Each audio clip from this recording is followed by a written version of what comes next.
Hi there, folks. It's book review time, and today I've got a biography for you, and it's Sir Patrick Stewart's Making It So. It's an autobiography, of course, and it was published only just last year, so it's pretty much up to date. I am a big Star Trek fan. Can't get enough of it. And I am indeed old enough to have watched the original series when I was a child, when it was first shown on British television. When the first film started coming out, I was absolutely overjoyed. But it took me a while to actually start watching The Next Generation, because that was in the 80s, and I was very, very busy having a life in the 80s. I was working at nights. I was doing lots of things. So I didn't actually start getting into the other Star Trek series until much later on.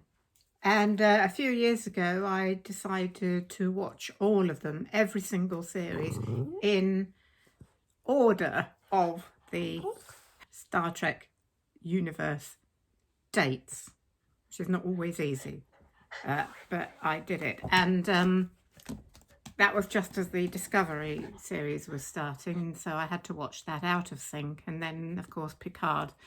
So I've watched all of those as well.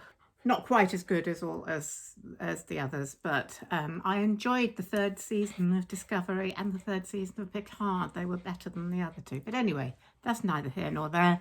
I am... by the way, here's Tilly.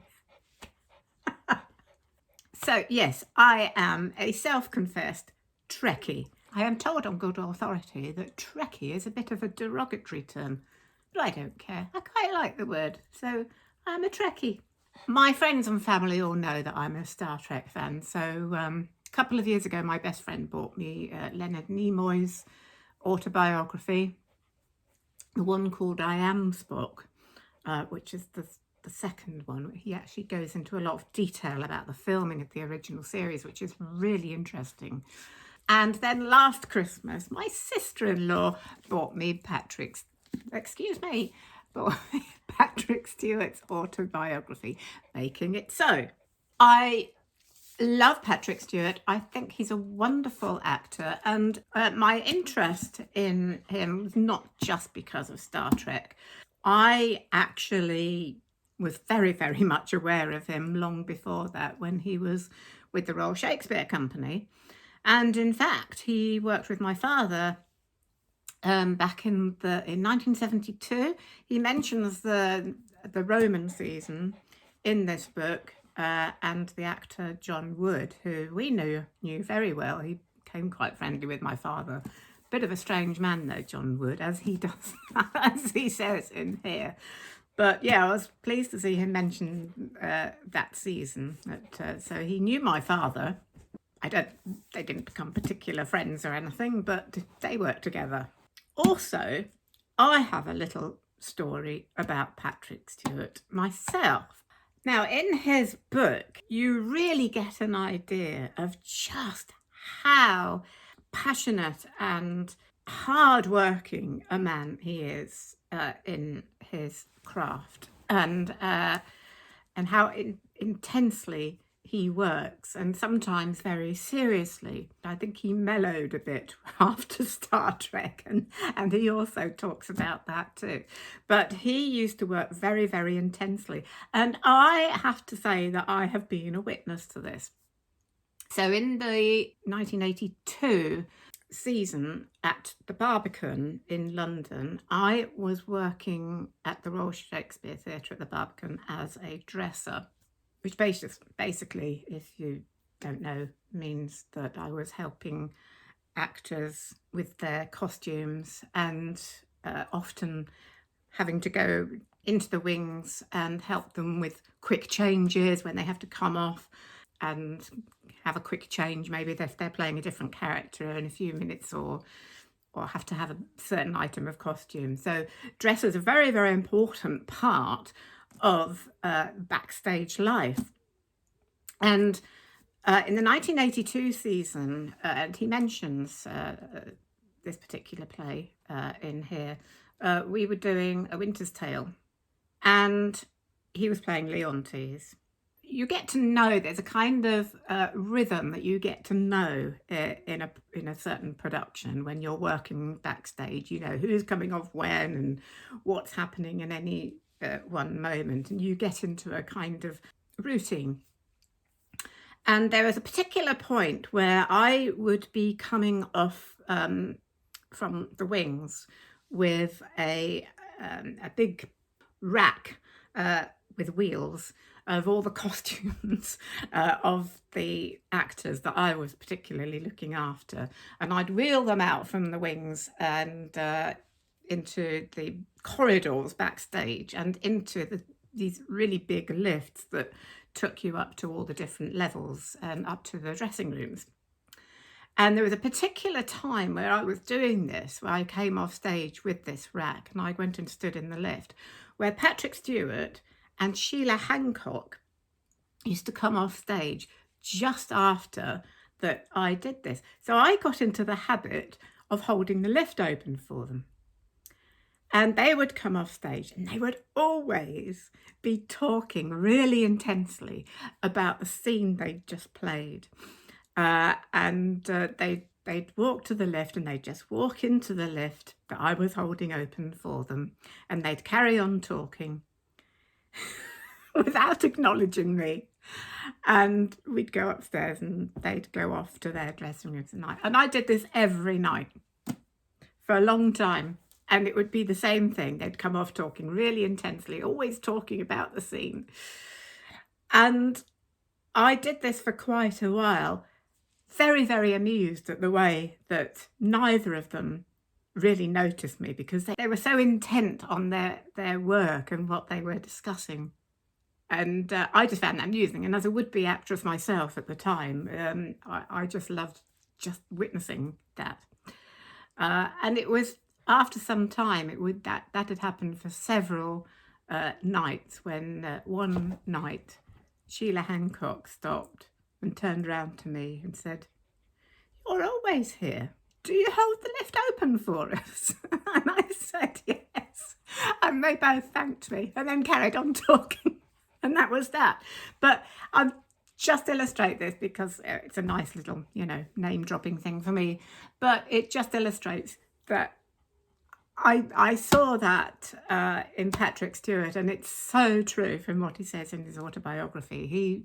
He really worked very, very hard and very, very intensely, particularly in his early years, and so passionate about his work. So I thought you'd enjoy that little story. So anyway, to the book. I found this absolutely fascinating. Now, I'd known for some time that Patrick Stewart was actually a Yorkshireman, though you wouldn't know it from his very sort of standard English pronunciation. But what I didn't realise was the poverty he grew up in, which was really interesting. He talks openly about this and about the fact that his father physically abused his mother, and the kind of, I suppose, psychological legacy that has left him with. But it's a fascinating story of, a boy who comes from such a difficult background in many ways. Although poverty wasn't the problem. What are you after? No, it's not dinner time yet. It's not. It's not. She's trying to persuade me, but it's really not. No, it's not. It's not time yet. And I found it very inspiring, the way that he found a way out of that background. He started enjoying being on stage and doing some acting at quite a young age at school, and he was encouraged he had the good fortune to be encouraged by English teachers and people in an amateur dramatic society he went to actually think about choosing acting as a career, which of course eventually he really didn't think at first that he would be able to do that. But thankfully for us, he did. And after quite a long period of working in rep companies, repertory theatre, various other things, he achieved his goal of becoming a member of the Royal Shakespeare Company, which would seem to him to be the absolute pinnacle of his career. And all he wanted to do was to carry on doing that. And stage is his first love. And then he describes how one day, by absolute chance, he was in America, in New York, just doing a dramatic reading. And just so happened in the audience, somebody from casting who were looking for cast members for a new Star Trek venture. And somebody saw him and thought, that's our Captain Picard. Gene Roddenberry took some persuading, but again, luckily for us, he was persuaded eventually. So all these fascinating stories are in this book, and it really is incredibly interesting. There are some very amusing moments in it, especially when he did tend to take himself too seriously. And there you are, she's asking for her dinner. That's Tilly when she's asking for something. It's not time yet. How he had to relax a bit and have more fun in his work, which being on Star Trek really helped him to do. And he did really end up enjoying those years on Star Trek. And then, of course, thank you, Tilly. And then, of course, did the films. And then, of course, he talks about how he was asked to play Charles Xavier in the X-Men films. And again, like as with Star Trek, he really didn't think that was going to be him. And he nearly turned that down too. And thankfully, again, for us, he didn't. And another thing I like about this book is that he is very open and honest about his marriages. Again, this is a surprise to me. I didn't know this. He's been married 3 times. And he writes very honestly about how the first 2 marriages came to an end, really illustrating the difficulties of keeping marital relationships going when you're a very, very busy working actor, spending long periods of time away from home. It happens so often in that profession.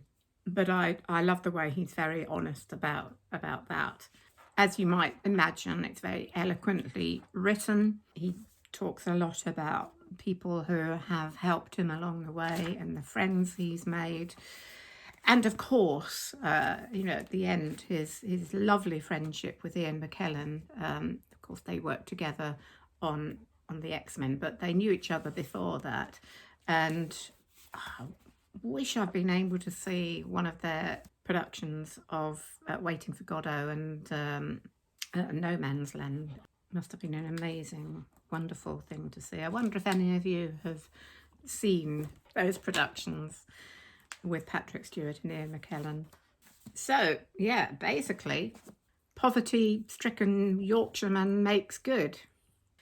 And he comes across as a man not just of great intelligence and intellect, as we know, but a man of great sensitivity and compassion and kindness and self-awareness. And he admits the times when he gets things wrong, and he does get things wrong. And it's always very amusing. So I really, really enjoyed reading this. It was one of those books I thought, oh, goody, I'm going to read the next chapter now. And I must say it helped, having actually been in the presence of the man myself. And of course, we all love to read about the actors in our favourite television and film series, do we not? I think this should be a very popular read. I'm sure it is already, but I fully endorse it. as a Star Trek fan, and also having been connected with the Royal Shakespeare Company myself. So yes, indeed, if you love Star Trek, if you love the theatre, thank you. Tilly's got a new toy, which she's just kind of tried to throw at me to get my attention. All right, I'll stop talking about somebody else and talk about you in a minute, but can you just give me a second? If you love Star Trek, if you love films, if you love the theatre, I would definitely read this book. So there we go, Patrick Stewart, Making It So. The next book that I am going to do as a book review probably won't be for a while because it's Charles Dickens and it's The Old Curiosity Shop. So as I've mentioned before, I decided a few years ago to reread all of Charles Dickens' books in chronological order of publication. So I'm on to The Old Curiosity Shop. I've just started it, so as I say, it might be a while.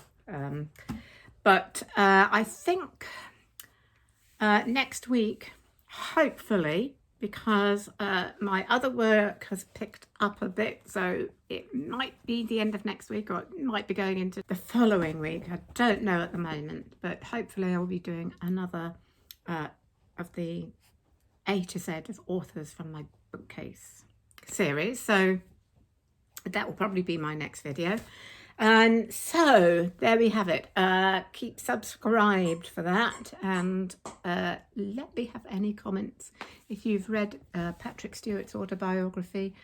If you've seen Patrick Stewart in the theatre, I'd love to hear from you. Yep, there we go. Attention seeking. So there you go, from me and Tilly. Have a great weekend. And I'll see you soon. Bye for now.